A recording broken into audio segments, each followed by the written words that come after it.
اللہ نے ہمیں سیدھے راستے تک پہنچنے کے لیے بہت کم ٹائم دیا ہے آخرت کے لحاظ سے.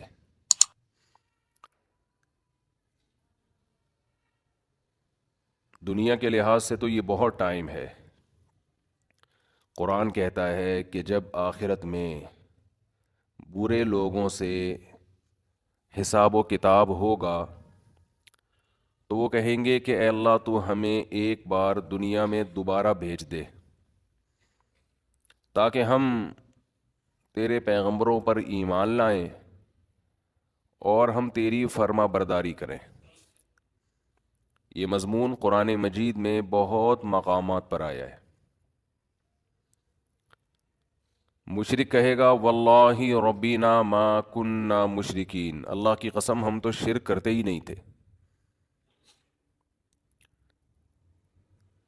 تو گنہگار کہے گا ان تقول نفس یا حسرتا علی ما فرطت فی جنب اللہ، ہائے افسوس کہ میں اللہ کے بارے میں بہت سخت کوتاہی میں مبتلا رہا.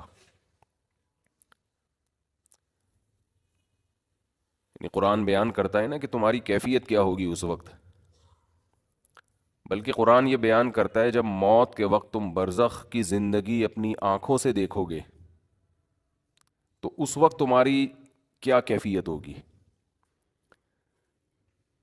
دیکھیں ایک تو مرتا ہوا انسان ہمیں نظر آ رہا ہوتا ہے،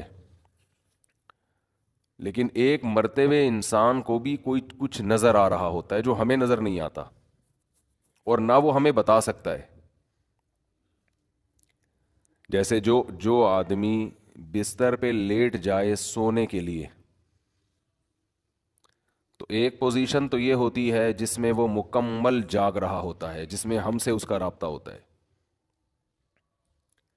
ایک پوزیشن یہ ہوتی ہے جس میں وہ گہری نیند سو رہا ہوتا ہے، اس کا ہم سے رشتہ ڈسکنیکٹ ہو چکا ہوتا ہے، ہم سے کوئی رابطہ اس کا نہیں ہوتا. ہم اسے ہنسنے کی بات کریں ہنسے گا نہیں، رلانے کی بات کریں روئے گا نہیں، کتنی خطرناک خبر دیں اس پر کوئی اثر نہیں ہوگا. لیکن ہمیں یہ لگ رہا ہوتا ہے کہ یہ بے ہوش ہے، مگر وہ ایک الگ دنیا میں گھوم رہا ہوتا ہے. وہ جس دنیا میں گھوم رہا ہوتا ہے اس کے خواب کہا جاتا ہے، عالم خواب. وہ یہ سمجھتا ہے کہ یہ حقیقت ہے اس خواب کو.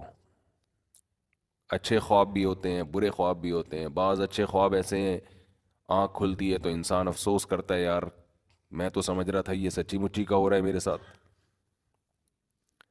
بعض برے خواب ہوتے ہیں انسان کی آنکھ کھلتی ہے شکر ادا کرتا ہے اللہ تیرا شکر ہے کہ یہ خواب تھا، اے اللہ تیرا شکر ہے یہ خواب تھا.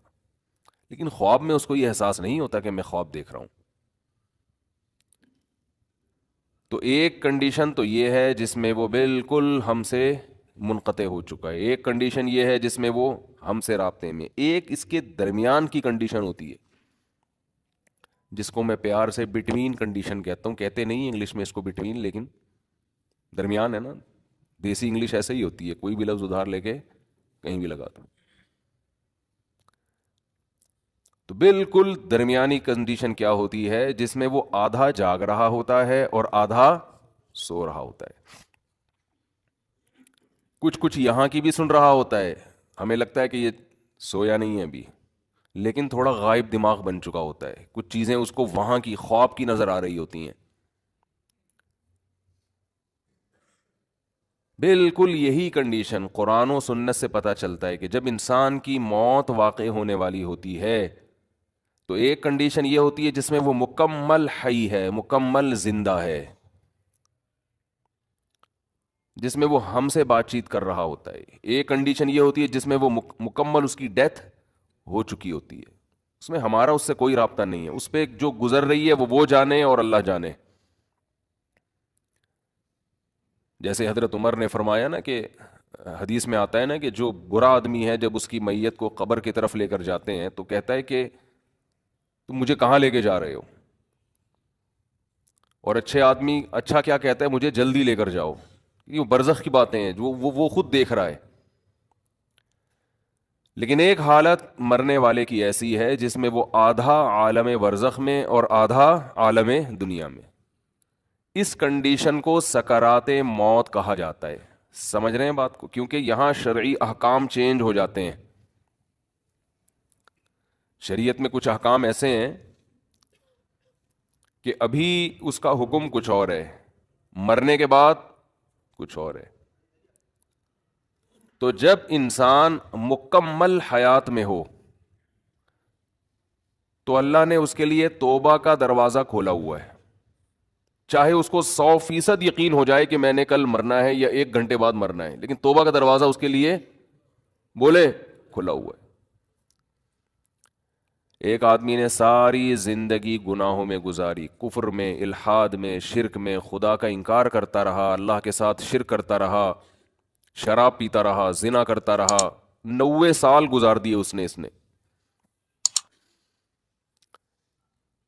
اب اسے ڈاکٹروں نے بتایا کہ آپ کی ڈیتھ ہونے والی ہے، آپ کینسر کے مریض ہیں، آپ کی کا زہر یہاں تک پھیل گیا ہے، یا کوئی اور بیماری ہے جس میں زہر پھیلتا ہے، یہاں تک پھیل گیا کہ 24 گھنٹے میں کے اندر اندر آپ کی ڈیتھ ہو جائے گی. یہ بھی اب توبہ کرے گا تو اللہ اس کی توبہ قبول کریں گے، یہ اللہ کا وعدہ ہے. دل سے کرے توبہ، یہ والی توبہ نہ ہو کہ اگر نہیں مرا تو ٹھیک ہے پرانا اسٹائل، مر گئے تو توبہ تو کی بھی ہم نے. وہ بھی پھانسی والا بھی ایسا ہی ہے. 90 سال میں اس کو پھانسی کی سزا سنا دی گئی. یہ پھانسی والی مثال اور آسان ہے. اس کو پھانسی کی سزا سنا دی گئی اور اسے بتایا گیا کہ 6 مہینے بعد آپ کو ہینگ کر دیا جائے گا، لٹکا دیا جائے گا. یہ بھی ظلم ہے انسان پر پھانسی کی سزا دینا. بہت عذاب والی موت ہے جو گلا دبا کے ہوتی ہے. اسلام نے حکم دیا جس کی سزا قتل ہے اس کو تلوار سے سر قلم کیا جائے. اس میں تکلیف کم ہوتی ہے. جب تلوار لگتی ہے نا اس کے یہاں مجرم کے، تو سب سے پہلے اس کا دماغ کا اور باڈی کا کنیکشن ختم ہو جاتا ہے، تو تکلیف کا احساس ختم، لیکن وحشت بہت ہوتی ہے.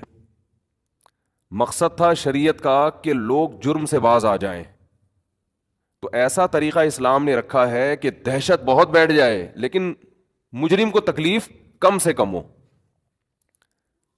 تو جب سر پہ اس کے مجرم کے تلوار لگتی ہے تو وہ سر کھوپڑی وہاں جا کے گری، تڑپتا بہت ہے، بلیڈنگ ہوتی ہے. اور اسلام میں یہ بھی حکم ہے کہ پھانسی کی سزا بند کمرے میں نہ دی جائے، یعنی قتل کرنے کی سزا، بلکہ یہ کھلے عام چوک میں دی جائے، ساری دنیا اپنی آنکھوں سے دیکھے یہ، تاکہ معاشرے میں قتل رکے. اب دیکھو مجرم کے ساتھ بھی احسان کہ اس کو کم سزا دی، یعنی اس کو تکلیف سے بچایا جا رہا ہے، اور لوگوں کے ساتھ بھی احسان، ان پر دہشت بٹھائی جا رہی ہے تو لوگ قتل سے باز آئیں. مجھے یاد ہے 20-25 سال پہلے، ہمارے بچپن کی بات ہے، کہ ایک سعودی عرب سے ہمارے ایک دوست آئے ملنے کے لیے. وہ تھے اصل میں بلوچستان کے تھے، لیکن بائی بورن سعودی تھے. وہ تو بلوچی بھی بولتے تھے، اردو بھی بولتے تھے، عربی بھی بولتے تھے. کہنے لگے میں نے جب پہلی مرتبہ سعودی عرب میں سر قلم ہوتے ہوئے دیکھا ہے، بلوچی تھے بڑے مضبوط، بروہی، کہہ رہے میں 2 گھنٹے ایسے کانپتا رہا ہوں لاش کو دیکھ کے نا، جو سر قلم کیا ہے، تو 2 گھنٹے میں ایسے خوف سے کانپتا رہا ہوں. تو بتاؤ جس نے یہ منظر دیکھا ہو وہ کبھی کسی کے قتل کا سوچ سکتا ہے جب اس کو پتا ہو کہ میرا بھی انجام ہوگا؟ ہمارے ہاں بڑے بڑے ڈکیت کو پکڑا جاتا ہے. کل ہم نے ویڈیو دیکھی ہے کراچی میں، عورت کے سامنے اس کے بیٹے کو شوٹ کیا. آپ خود سوچو یار اس ماں پہ کیا گزری ہوگی، کیا حال ہوا ہوگا. کہا جاتا ہے 2 دن پہلے اس کی نکاح ہوا تھا، بیچاری کا شادی ہوئی تھی، تو ماں کے موجودگی میں اس کے جوان بیٹے کو مار دیا. یہ ہے ہماری گورنمنٹ. ان کے لیے جتنی بد دعائیں کرو کم ہے. مجھے لوگ کہنے لگے آپ گورنمنٹ کے بہت خلاف آج کل بول رہے ہو. یار کچھ ہمارے سینے میں بھی تھوڑا سا دل ہے، قتل تو روک لو کم از کم. ہم نے رینجرز والوں سے بات کی، امن کے لیے علماء کا اجلاس ہوا نا، بلایا رینجرز ہیڈ کوارٹر میں، کچھ علماء کو بلایا کہ امن پہ مشورے دیں. ہم نے کہا یہ کیا ہو رہا ہے بھائی، اتنے کیسز کراچی میں آئے دن قتل ہو رہے ہیں. تو رینجرز کے آفیسرز کا کہنا یہ تھا کہ قانون مکمل مجرموں کو سپورٹ کر رہا ہے. سمجھ رہے ہیں؟ قانون بنا ہوا ایسا ہے کہ آپ مجرم کا کچھ بھی نہیں بگاڑ سکتے. قانون ہی ایسا ہے. رینجرز کو اجازت نہیں ہے شوٹ کرنے کی، وہ مجرم کو پکڑ کے حوالے کرے گی پولیس کی. ہم نے کہا شاید پولیس دھاندلی کرے گی، انہوں نے کہا نہیں، پولیس کورٹ میں لے کے جائے گی، اس میں کورٹ میں کیس چلانے کے پولیس کو پتہ نہیں کتنے تھوڑے سے پیسے ملتے ہیں کہ مجرم پکڑ کے حوالے کر دیا. وہ اتنے پیسے اتنے تو ہم اپنے بچوں کو جمعے کے دن جیب خرچی دیتے ہیں، حالانکہ رسک کتنا ہے، پولیس اپنی جان پہ کھیل رہی ہے، لیکن اس پہ جو پولیس کو ثواب ملتا ہے وہ اتنا تھوڑا ہے کہ وہ ہمارے بچوں کے جمعے کی پاکٹ منی سے بولو کم ہے. وہ بھائی جب ایک کوئی ڈاکو پکڑ کے اپنی جان پہ کھیل کے کچھ کرے گا تو کوئی تو کچھ تو ملے نا، اس کو تھوڑا سا ثواب مل رہا ہے گورنمنٹ کی طرف سے. یہ میرا ٹاپک نہیں ہے، آگے ہوں تو جلدی سے سمیٹ کے چلتے ہوں، پھر لوگ الجھن کو، میں خود بھی الجھن کا شکار ہوتا ہوں جب کبھی بیان سنتا ہوں نا، یار بات کیا چلی تھی، کدھر لے گئے آپ. اس پہ اتنے کم اس کو پیسے ملتے ہیں کہ اس میں یہ موٹیویشن ہوتی ہی نہیں ہے کہ یار ہم داؤ پہ کھیل کے کسی ڈاکو کو پکڑ کے کہاں کریں، کورٹ میں لے کے جائیں.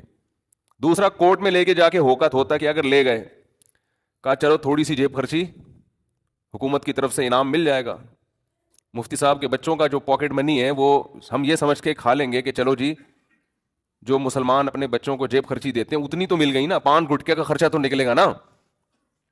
کورٹ میں لے جانے کے بعد کیا ہوتا ہے جی، گواہیاں طلب ہوتی ہیں. جس کے بندہ مارا ہے اس کو پتا ہے کہ میں اگر کورٹ میں جا کے میں نے ان کے خلاف گواہی دی تو 2-4 بندے میرے اور مر جائیں گے. وہ انکار کر دیتا ہے، جی میں نہیں جانتا ان کو، اس کو پتا ہے کہ اگلا نمبر پھر میرا ہے. سمجھتے ہو؟ اور اگر کیس چل بھی جائے تو وہ 6 مہینے میں بڑے سے بڑا دہشت گرد 5-6 مہینے میں چھوٹ کے واپس. اور جیل میں اس کی، یہ رینجرز کی ساری رپورٹ نہیں ہے، کچھ اور رپورٹیں بھی ہیں جو دائیں بائیں سے پتہ چلتی ہیں.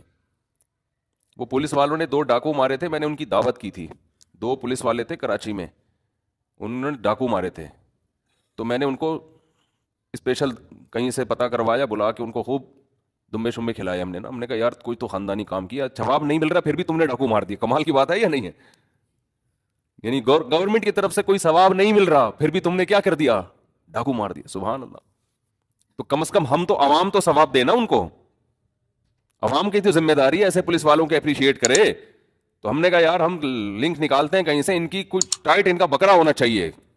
دمبے ہم نے کھلایا ان کو لے جا کے، جو ہم تو یہی کر سکتے تھے بھائی، اور کیا کرتے ہیں، ترقی تو دلوا نہیں سکتے تھے ان کو. تو ان سے بھی بہت سی باتیں پتہ چلی. انہوں نے بولا قانون بھائی اسی طرح کا بنا ہوا ہے، کورٹ میں لے کے جاؤ رہا ہو جاتے ہیں، کیس ہی نہیں چلتا، اور جیل میں گئے تو 5-6 مہینے بعد نکل گئے. اور جیل میں جانے کے بعد ان کی ملاقات اپنے جیسے 2-4 اور لوگوں سے ہوتی ہے وہاں پہ.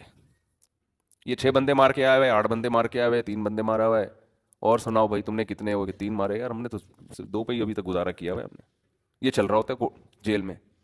اچھا تم پکڑے کیوں گئے؟ اس نے کہا میرے سے یہ غلطی ہوئی تھی. چلو ہم شیئر کرتے ہیں آپس میں نا، آئندہ ہم نے وہ غلطی دوبارہ تجربے سے سیکھتے ہیں. جیسے جہاز جب بھی گرتا ہے نا تو بلیک باکس وہ کیا ہے، بلیک باکس ہوتا ہے، باکس ہوتا ہے نا، بلیک کلر کا باکس ہوتا ہے جو نکالا جاتا ہے، اس کو کیا بولتے ہیں؟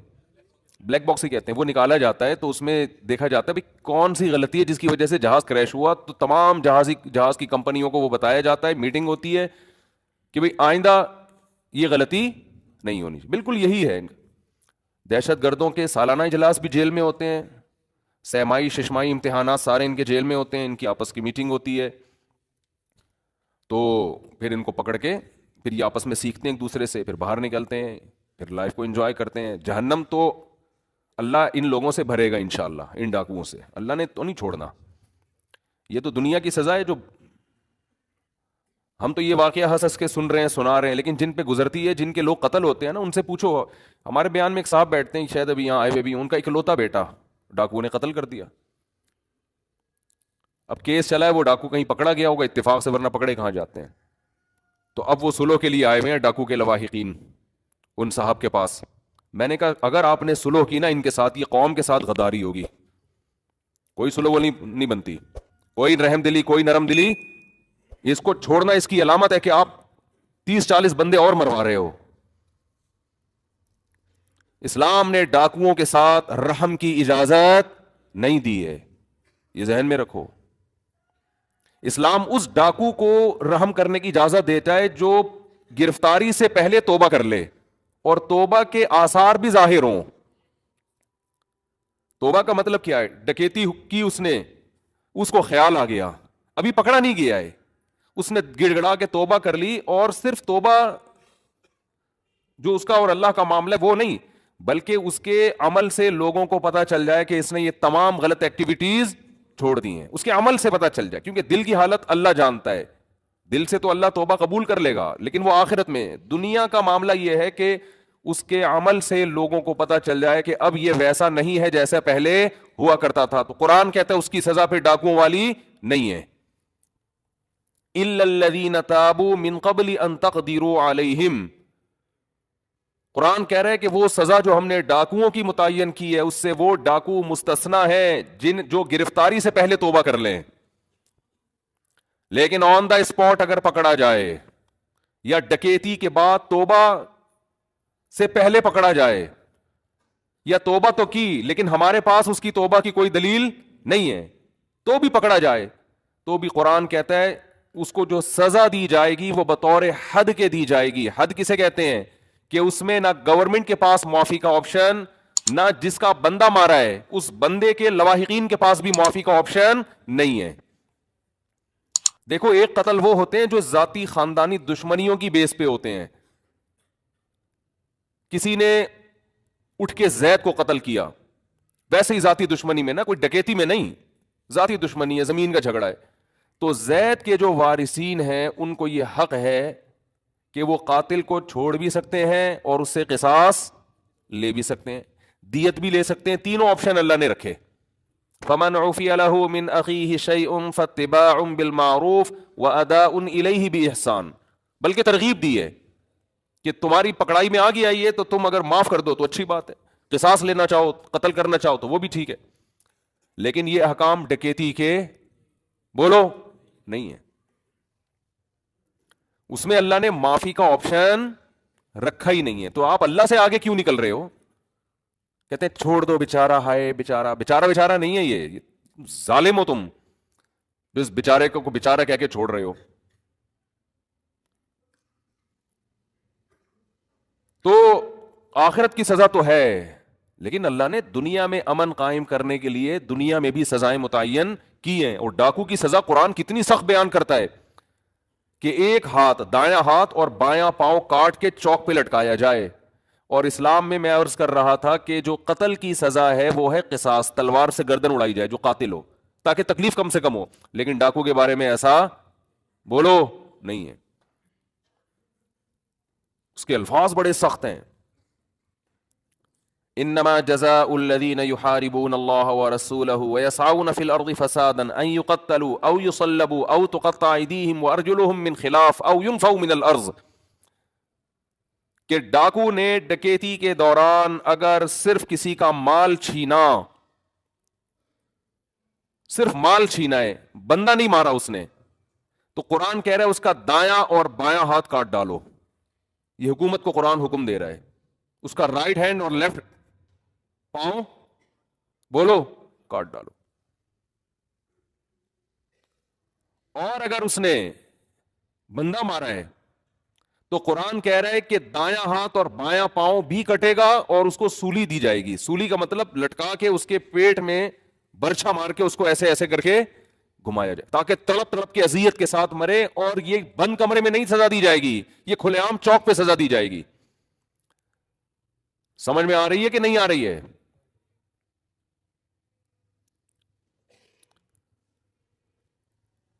آپ ایسے لوگوں پہ طرز کھا رہے ہو. اور اچھا 4 آدمیوں نے اگر یہ کام کیا، یہ 10 نے یہ کام کیا تو قتل ایک نے کیا ہے لیکن سزا 10 کے 10 کو دی جائے گی کیونکہ سارے اس قتل میں برابر کے شریک سپورٹر تھے، وہ ایک دوسرے کے سپورٹ کر رہے تھے. اکثر ڈکیتی میں ایک بندہ لوٹ رہا ہوتا ہے، ایک چھپ کے دیکھ رہا ہوتا ہے پیچھے، اس کو بھی یہی سزا ملے گی. حالانکہ نہ اس نے فائر کیا نہ اس کے پاس بندوق ہے لیکن اس کے ساتھی ہے، اس کے ساتھ آیا ہے، تو جو سزا اس کی ہے قرآن کے مطابق وہی سزا اس کی بھی ہے. تو عدالت میں جاتے ہیں تو ماشاءاللہ وہاں ان کی آپس میں الیکس الگ ہو جاتی ہے، سیکھتے ہیں، پھر نکل کے آ جاتے ہیں. تو سندھ کا حال برباد ہو گیا. اس کا ایک ہی حل ہے کہ رینجرز کو مکمل اختیارات دیے جائیں، آن دا اسپاٹ بندہ مارنے کی مکمل پرمیشن دی جائے. جب رینجرز کو اختیارات دیے تھے کراچی میں، آپ کو پتا ہے 1 مہینے میں الحمدللہ امن قائم ہو گیا، بتے سب ختم ہو گئے تھے کراچی میں. لیکن گورنمنٹ یہ اختیارات نہیں دیتی کیونکہ ان کے اپنے بندے ڈکیتیوں میں ملوث ہوتے ہیں. آئی بات سمجھ میں نہیں کہہ رہا کہ گورنمنٹ میں سب کے بندے ہوتے ہیں, لیکن بہت سو کے ہوتے ہیں, وہ خود ملوث ہوتے ہیں, بھتے چل رہے ہوتے ہیں. یہ علاقے جیسے بھیکاریوں کے علاقے ڈیوائڈ ہوتے ہیں نا, یہاں سے دادا گیری بھائی یہ دکانوں کے بھتے میرے پاس جائیں گے, یہ علاقہ میرا ہے, موبائل سنیچنگ یہاں میں کروں گا, اس کے سارے پورا سیٹنگ ہوتی ہے. تو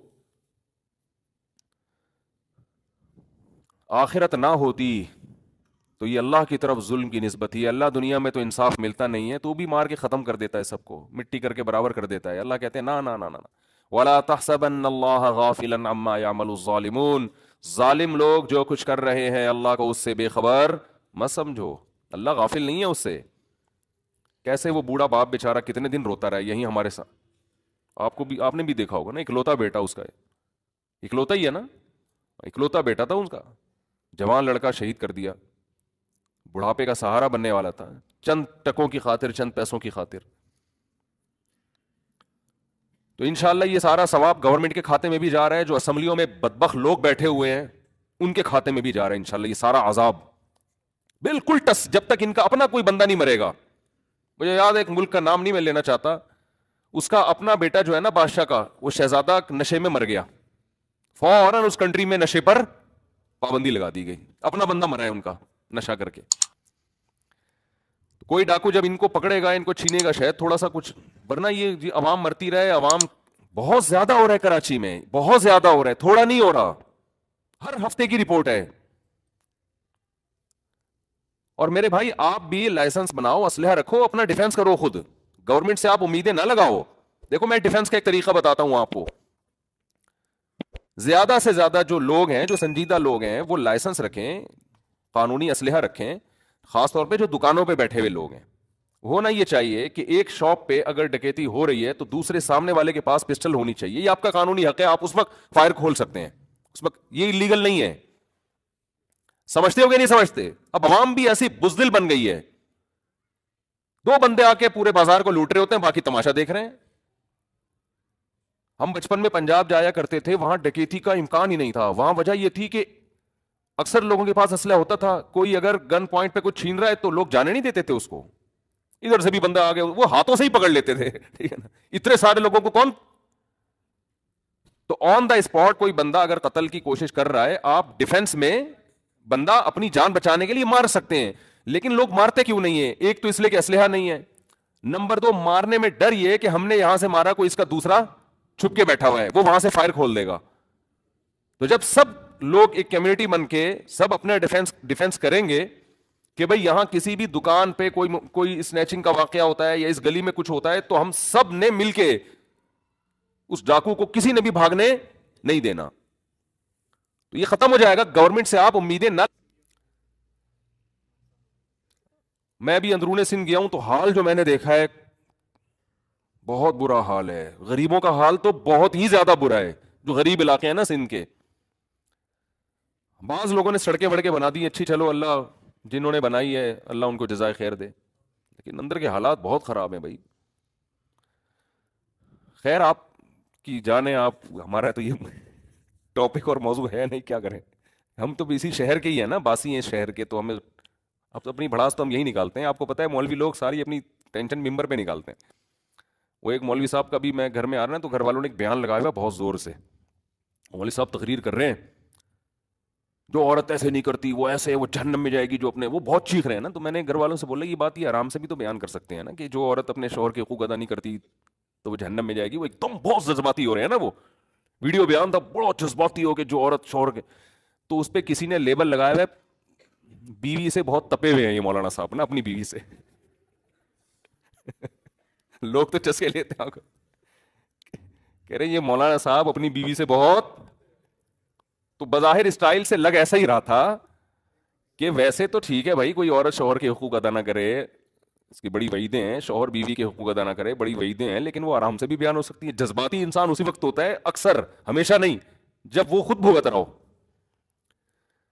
تو اگر کوئی مولوی صاحب بیان کرو عورت جہنم میں ہے, میں نے کہا آرام سے بھیج دیں جہنم میں, اتنی اسپیڈ بہت تیز ہے اس پہ, تو جلدی چلی جائے گی یہ. جہنم میں بھیجنا ہے تو تھوڑا سلولی لے جائیں.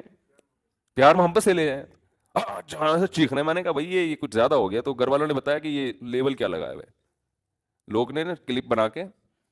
تو ہم بھی بھائی تپے ہوئے ہیں کراچی کے حالات سے, اس لیے تھوڑا سا ہم بھی کیا ہو جاتے ہیں جذباتی. 10 منٹ کا راستہ ہوتا ہے کہ 1 گھنٹہ لگ جاتا ہے اس میں. خیر بچے کہہ رہے ہیں, کل ہمارے رشتے دار بچے ملے, انہوں نے کہا ہم 2 دن گرین بس کے اندر ہی رہیں گے. اب کہہ رہے ہم نے تو ارادہ کر لیا ہے, بہت عرصے بعد گرین بس کراچی میں آ رہی ہے, تو ہم اب اسی کے اندر 2-3 دن تک باہر نکلیں گے نہیں. میں نے جی ہاں میں یہ کر رہا تھا کہ ڈاکوؤں پر شریعت نے رحم نہیں کیا ہے. خیر میں یہ کر رہا تھا کہ ایک شخص 90 سال کی عمر, اس کی ساری زندگی قتل میں گزری, ڈکیتیوں میں گزری, ظلم میں گزری. کورٹ نے فیصلہ کیا, جو کہ نہیں کرتی عام طور پہ, لیکن کر دیا کہ اس کو پھانسی پہ لٹکایا جائے گا, 6 مہینے بعد لٹکایا جائے گا. اسے لوگوں نے آ کے بتایا توبہ کر لے, گناہ سے معافی. کہہ رہے نہیں کروں گا توبہ میں. وہ 6 مہینے بھی اس نے گزار دی, کفر بکتا رہا, کوئی خدا نہیں ہے, کوئی مجھے دوبارہ رہائی ملی دوبارہ یہ کام کروں گا. یہاں تک کہ 1 ہفتہ رہ گیا, پھر اسے کسی مولانا صاحب نے کہا توبہ کر لے. کہہ رہے نہیں کروں گا توبہ. پھر 1 دن رہ گیا, پھر 1 گھنٹہ رہ گیا, پھر آخر کا 1 منٹ رہ گیا. اسے 6 مہینے پہلے بھی یقین تھا کہ مجھے قتل کیا جائے گا, لیکن توبہ نہیں کر رہی ہے, اس چانس پہ کہ شاید رہائی ہو جائے. بعض لوگ زبان کے بڑے پکے ہوتے ہیں, چاہے وہ کافر ہی کیوں نہ ہو, کہتے ہیں جیسے ہم اندر سے ہیں ویسے ہی ہم باہر سے. جیسے نبی صلی اللہ علیہ وسلم کے چچا ابو طالب تھے نا, موت کے وقت کلمہ نہیں پڑھا. انہوں نے کہا نہیں, اب اگر میں پڑھوں گا لوگ کہیں گے ساری زندگی جس دین پر قائم رہے موت کے ڈر سے, تو میں نہیں پڑھوں گا کلمہ. جیسا جو میں ہوں اندر سے ویسا ہی میں کیا ہوں. ان کی ایک رائے تھی کہ میں جیسا رہا ہوں ویسا ہی رہوں گا میں. ہمارے نبی کو بہت افسوس ہوا, بہت غم ہوا. اللہ نے فرمایا انک لا تہدی من احببتا, اے محمد صلی اللہ علیہ وسلم جس سے آپ کو محبت ہے, ہدایت کا اختیار آپ کے ہاتھ میں نہیں ہے. یہ نہیں کہ آپ کو جس سے محبت ہے آپ اس کو ہدایت بھی دے دیں, یہ نہیں ہو سکتا. ہدایت تو جو چاہے گا اسے ملے گی, اور یہ اللہ کے ہاتھ میں ہے. حضرت بلال کا نبی سے کوئی رشتہ نہیں, غلام, رنگ بھی سیاہ, قوم بھی الگ, غلام. ان کو ہدایت مل گئی, چاہت تھی ان کے دل میں, طلب تھی. تو بعض ایسے ہوتے ہیں کہ وہ اقرار نہیں کرتے, وہ کہتے ہیں موت کے وقت بھی ہم نہیں, حالانکہ موت کے وقت ان کو یہ ہوتا ہے کہ شاید اسلام نے جو کچھ کہا ہو وہ سچ کہا ہو, لیکن وہ کہتے ہیں نہیں, جس پہ ہم زندگی میں رہے اسی پہ رہیں گے. تو یہ جو 90 سالہ شخص تھا جس نے سینکڑوں انسانوں کو قتل کیا, ہزاروں کو قتل کیا, خدا سے بغاوت کی, اللہ کے وجود کا انکار کیا, اس سے بڑا مجرم دنیا میں کوئی نہیں ہو سکتا تھا. اسے بتایا گیا 6 مہینے بعد تمہیں لٹکا دیا جائے گا. لوگوں نے کہا توبہ کر لے, اس نے کہا کہ نہیں, کیونکہ اس کو یہ تھا کہ شاید میں رہا ہو گیا, 1% چانس ہے, تو میں نے تو وہ بدماشیاں دوبارہ کرنی ہے, پھر میں کس منہ سے لوگوں کے پاس جاؤں گا. لوگ کہیں گے اچھا پہلے اسلام باطل تھا اب اسلام صحیح ہو گیا. تو اس نے ڈیلے کی, اس نے کہا نہیں, یہاں تک کہ اس کو لٹکانے میں 1 منٹ باقی ہے, 1 منٹ. اس کو یقین ہو گیا میری زندگی صرف کتنی دیر کی ہے, 1 منٹ کی. اب رہائی کی تمام اپیلیں مسترد ہو چکی ہیں, لیکن ہے پورا زندہ, ابھی عالم برزخ کو اس نے اپنی آنکھوں سے دیکھا نہیں.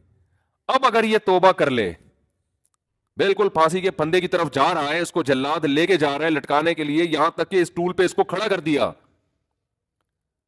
این اس وقت بھی اگر یہ توبہ کرے گا تو اللہ کا وعدہ ہے اس کی توبہ اللہ قبول کرے گا. لیکن اس توبہ میں شرط یہ ہے کہ یہ دل میں ارادہ ہو کہ اگر بالفرض چھوٹ گیا میں, قدرت کی طرف سے کچھ بھی ہو گیا, تو میں دوبارہ پرانی زندگی کی طرف نہیں لوٹوں گا. یہ دل کی حالت تو اللہ ہی جانتا ہے نا. یہ پکا عزم دل سے ہو اور زبان سے اقرار کرے کہ اللہ میں اسلام کو قبول کرتا ہوں, میں تیرے وجود کا قائل, تیری توحید کا قائل, تیرے پیغمبروں کا قائل, مجھے اگر رہائی مل گئی تو میں دوبارہ اس پرانی زندگی کی طرف نہیں آؤں گا. حالانکہ رہائی ملنے کا کوئی چانس نہیں ہے. قرآن سے, صحیح احادیث سے, متواتر احادیث سے اہل سنت والجماعت کا عقیدہ ہے کہ اس وقت 1 سیکنڈ کی توبہ اللہ اس کے تمام گناہوں کی دیوار کو گرا ڈالے گی. وجہ کیا ہے؟ اس نے ابھی تک آخرت دیکھی نہیں ہے. اللہ اس کو بخشنے کا بہانہ کیا تلاش کرے گا ہو سکتا ہے فرشتے اعتراض کر رہے ہیں اللہ اب تو موت کا یقین ہے اس کو, اس کی توبہ کس بات کی. اللہ کہیں گے موت کا تو یقین ہے لیکن فرشتے اور آخرت اس نے اپنی آنکھوں سے غیب پر ایمان ہے, اور غیب پر ایمان اللہ قبول کرتا ہے. بہت سے لوگ اس کنڈیشن میں بھی توبہ نہیں کرتے, بلکہ زیادہ تر تو نہیں کرتے. بہت مشکل ہے بھائی بات سمجھانا, کیسے سمجھائیں. کیا زیادہ تر لوگ اس کنڈیشن میں توبہ کرتے ہیں؟ بولو. نہیں کرتے. جاؤ ہسپتالوں میں کینسر کے مریضوں کو جا کے دیکھ لو, جیسے تھے ویسے کے ویسے ہی ہیں. غیر مسلموں کو دیکھ لو, بسترے مرگ پہ تڑپ رہے ہوتے ہیں. جو بت پرست تھا وہ بت پرستی میں ہی مرتا ہے, پھر بھی نہیں کرتا توبہ. تو یہ بھی بہت 1% خوش قسمت لوگ ہوتے ہیں جو عین اس وقت میں توبہ کر لیں, ورنہ توبہ ہوتی نہیں ہے. اس ٹائم پہ بھی نہیں کرتے لوگ توبہ, دل سیاہ ہو چکے ہوتے ہیں. ہمارے ایک دوست اپنا پرانا واقعہ بیان کرتے تھے کہ مجھے ہارٹ اٹیک ہوا, کہیں جوانی میں ہو گیا, اللہ نے ان کو زندگی دی, صحت دی, توبہ بھی ہو گئی الحمدللہ, نیک پرہیزگار ہیں. اگر بیان سنیں تو کائنڈلی مائنڈ نہ کریں, کسی کو کیا پتا کہ آپ کی بات ہو رہی ہے, مجھے پتا ہے آپ کو پتا ہے, یعنی ان سے کہہ رہا ہوں جو سنیں گے, ہو سکتا ہے وہ کبھی سن بھی لیتے ہیں, لوگ کہتے ہیں یار ہمارا قصہ سنا دیا. تو بھائی آپ کو پتا ہے, مجھے پتا ہے, پبلک کو کیا پتا, یہ آپ کا قصہ ہے. وہ اٹیک بھی عشق میں ہوا ان کو نا, جوانی میں ہارٹ اٹیک عشق معاشقے کے نتیجے میں ہی ہوتا ہے. کم عمری میں جب مس گیدرنگ کا ماحول ہو نا تو یہ معاشقے بہت ہوتے ہیں, اور اس کی وجہ سے ڈپریشن بہت ہوتی ہے. یہ ہمارا لبرل طبقہ تو آزادی چاہتا ہے نا, آزادی. یہ آزادی اصل میں مرد اور عورت کے اختلاط میں نہیں ہے, ان کو ایک دوسرے سے دور کرنے میں ہے. دونوں کے ذہن سکون میں رہے گا. آپ نے کلاس میں ساتھ بٹھا دیا, دفتروں میں ساتھ بٹھا دیا, آنکھ میں ٹکے ہوں گے, معاشقے ہوں گے, جب عشق کی تکمیل نہیں ہوتی تو ڈپریشن کی طرف جاتا ہے انسان, اور یہ ڈپریشن بہت زیادہ ہوتی ہے. تو وہ بھی کہیں آنکھ میں ٹکا تھا ان کا, پھر دوستی ہو گئی, پھر ڈیٹیں لگنا شروع ہو گئی, پھر شادی کی باتیں شروع ہو گئیں. اسی دوران یہ جاب لیس ہو گئے. جیسے ہی جاب لیس ہوئے تو لڑکی ٹاٹا کر کے آئی بات سامنے. غریب آدمی سے لڑکیوں کو کم از کم عشق نہیں ہوتا, یہ خوب سمجھ لو. یہ تو میرا کسی لوگوں نے میمز بھی بنا دی تھی اس پہ کہ آپ لوگ ڈنڈ پھیل رہے ہیں نا جم میں جا کے. جم میں لڑکوں کو دیکھتا ہوں نا, وہ جا کے یہ باڈی بنا رہے ہیں, یہ کر رہے ہیں, وہ کر رہے ہیں. تو بعض لڑکوں کا, سب کا نہیں, بعض کا خیال ہوتا ہے, ہوتا تو سب کا, لیکن چلو ہم بعض کا کر لیتے ہیں. وہ ایسا نہ وہ بولے مفتی صاحب آپ یار یہ کیسی باتیں کر رہے ہو, لیکن بعضوں کا خیال ہوتا ہے کہ اس باڈی کو دیکھ کے لڑکیاں ہم پہ مریں گی. اس باڈی کو دیکھ کے جب ہم جائیں گے نا, وہ ٹی شرٹ پہن کے اور روڈ لائنر لکھیں گے اس کے اوپر اور ہٹو بچوں لکھ دیں گے پیچھے, تو یہ سے لڑکیاں بڑی متاثر ہوں گی, یار کیا چال ہے, کیا اسٹائل ہے. ہوتی ہیں متاثر, لیکن اگر آپ کی پینٹ میں پیسے نہیں ہیں تو بالکل بھی متاثر نہیں ہوں گی. یہ خوب سمجھ. ایک خاتون کی شادی ہوئی, اس نے مجھے خود بتایا, ہماری ہی کوئی ریلیٹو تھی, وہ خاتون بہت خوبصورت تھی, ان کی شادی ہو گئی جس بندے سے, تو بعد میں طلاق ہو گئی, پتہ نہیں کیا مسئلہ ہوا.